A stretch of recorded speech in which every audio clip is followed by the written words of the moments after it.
Bienvenidos a Ecos de la Educación Crítica, un espacio para pensar colectivamente los sentidos históricos de la educación y su impacto en nuestras prácticas pedagógicas actuales. Somos Jessica Herrera y Stephanie Zappa, y en este episodio estaremos reflexionando sobre cómo los desarrollos históricos en el campo educativo, desde la conformación de los sistemas escolares hasta las pedagogías críticas contemporáneas, nos permiten interpelar lo que hacemos hoy en el aula, en la escuela y en la comunidad. Tiempos complejos en los que la educación parece estar atrapada entre demandas de eficiencia técnica y urgencia de una transformación profunda. Por eso, queremos volver la mirada al pasado, no como un ejercicio nostálgico, sino como una forma de comprender los orígenes de las estructuras escolares, las ideas que las sustentaron y los conflictos que atravesaron. A partir de autores como Ossenbach, Pérez, Maldonado y Giroux y otros representantes del pensamiento crítico, nos proponemos revisar los fundamentos históricos de la educación en Iberoamérica, para desde ahí plantear preguntas sobre el presente. Preguntas como, ¿educamos para liberar o para reproducir? ¿O qué papel juega el docente frente al mundo que habitamos? También, ¿cómo puede la teoría crítica ayudarnos a construir una educación más justa, significativa y más humana? Comencemos en este recorrido por las huellas del pasado que aún marcan nuestros caminos pedagógicos. Comprender el papel actual de la educación en América Latina, es necesario observar cómo se constituyeron nuestros sistemas escolares a lo largo del siglo XIX. Según Ossenbach, en el 2004, las formaciones de los sistemas educativos en Iberoamérica no fueron un proceso neutral ni exclusivamente pedagógico, sino tuvieron un componente central en la construcción de los estados nacionales tras las independencias. De allí que la educación se concibió como un instrumento clave para la consolidación de la identidad nacional, la formación de ciudadanos obedientes y la transformación de los valores de las nuevas repúblicas. El modelo educativo que se adoptó en muchos países fue heredado del pensamiento ilustrado europeo y con una gran influencia francesa, que promovía una escuela centralizada,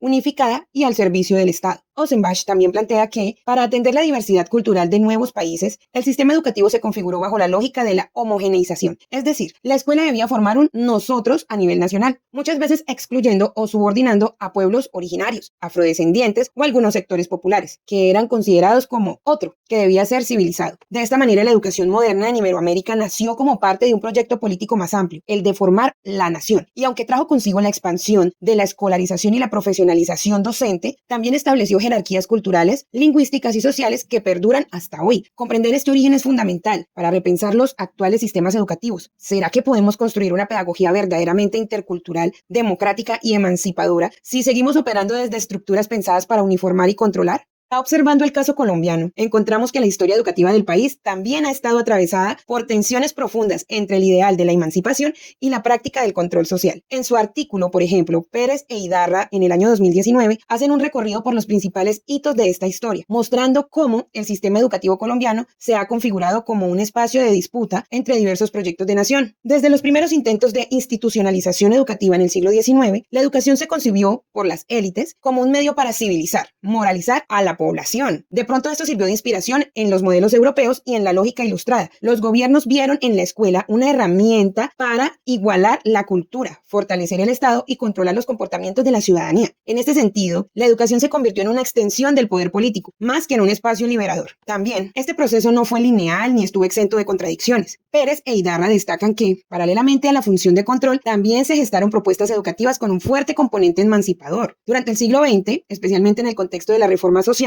surgieron proyectos pedagógicos que buscaban transformar la realidad social desde una perspectiva crítica y muy participativa. La educación rural, las experiencias de educación popular, los procesos comunitarios y las pedagogías de resistencia fueron ejemplos de estas iniciativas que desbordaron el marco tradicional impuesto por el Estado. Esta doble cara de la educación, como instrumento de control y como camino de liberación, continúa presente en el sistema educativo colombiano actual. Por un lado, siguen operando lógicas burocráticas, estandarizadas y tecnocráticas que limitan la autonomía del docente y reducen el aprendizaje a resultados cuantificables. Por otro lado, subsisten prácticas pedagógicas críticas que desafían este tipo de estructuras y que se arraigan en el territorio, dialogando con los saberes locales y que entienden la escuela como un espacio de transformación. De esta manera se puede indicar que, con una actitud reflexiva, Pérez e Idarra invitan, comprendiendo el sistema educativo que ha sido moldeado por relaciones de poder, intereses ideológicos y disputas sociales, a reconocer estas tensiones. Y esto no implica rechazar la escuela, sino reapropiarla desde una visión crítica, recuperar el potencial que tiene como herramienta de justicia social, de construcción de ciudadanía y de emancipación colectiva. A mitad del siglo XX, tanto en Europa como en América Latina, comenzó a gestarse también un profundo desencanto con los sistemas educativos tradicionales. El modelo escolar moderno, heredado de la Ilustración y consolidado por el Estado o nación, había prometido igualdad, ciudadanía y progreso, pero en la práctica se mostraba cada vez más incapaz de responder a las necesidades reales de la sociedad. Esta insatisfacción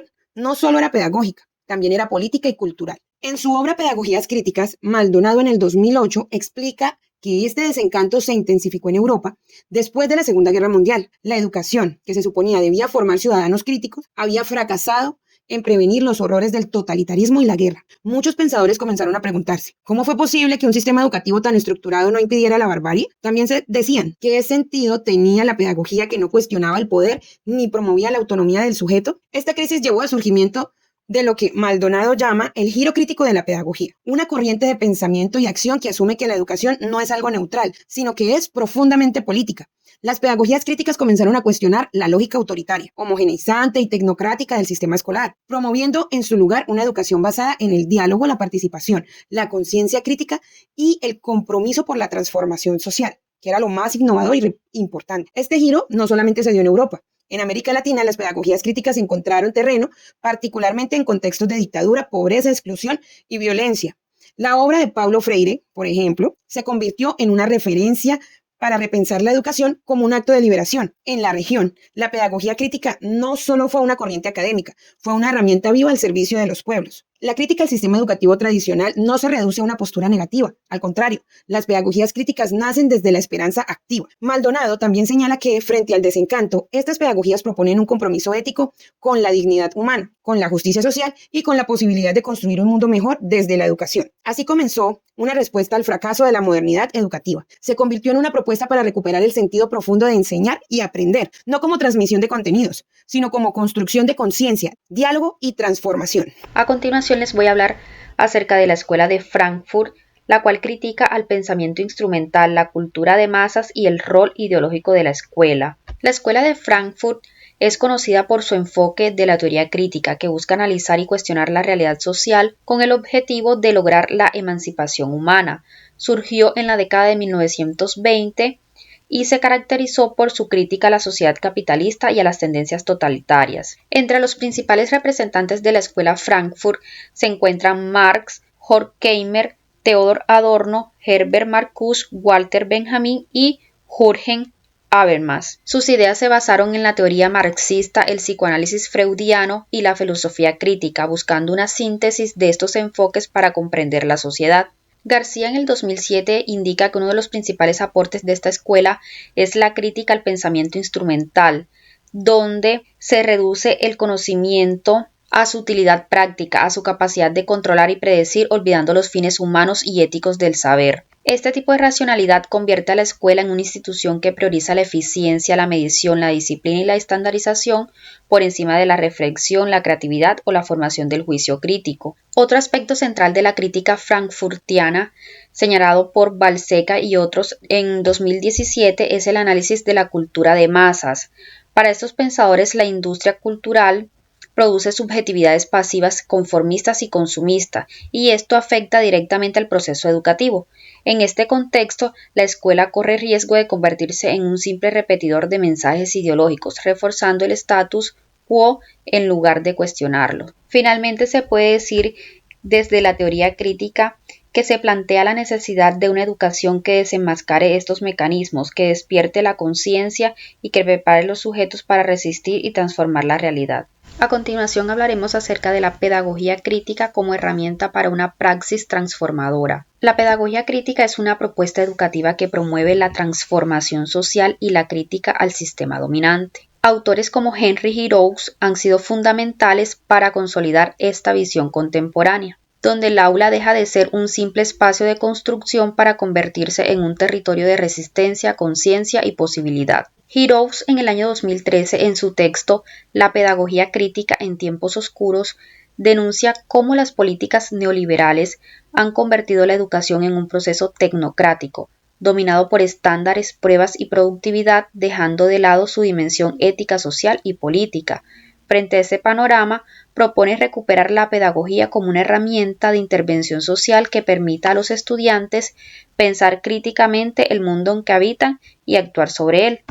Desde una perspectiva latinoamericana, López López aporta a esta discusión señalando que la pedagogía crítica debe entenderse también como una propuesta innovadora para el aprendizaje significativo, especialmente en la educación básica.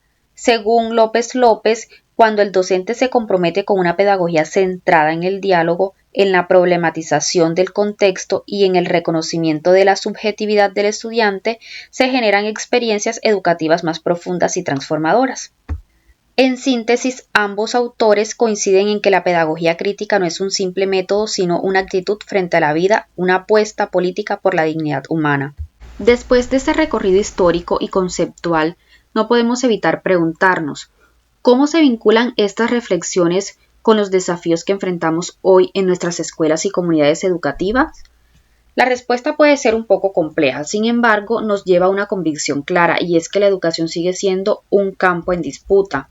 Actualmente vivimos en un contexto marcado por profundas desigualdades sociales, por la fragmentación cultural, el avance de discursos autoritarios y la mercantilización del conocimiento. Frente a esto, las pedagogías críticas, que van desde Ossenbach hasta Giroux, nos invitan a reconocer que la escuela no es un solo lugar para enseñar contenidos, sino que lo podemos mirar como un espacio político donde se moldea la conciencia y se proyecta el futuro. En este sentido, podemos mirar que la educación puede servir para domesticar, para reproducir el orden establecido, para legitimar exclusiones, o también puede convertirse en una herramienta para emancipar, para abrir preguntas, para fomentar la participación, para construir comunidad. Todo esto depende de cómo asumamos el rol docente, de qué lugar le demos al conocimiento y de si elegimos el silencio o el compromiso. Y así llegamos al final de este episodio.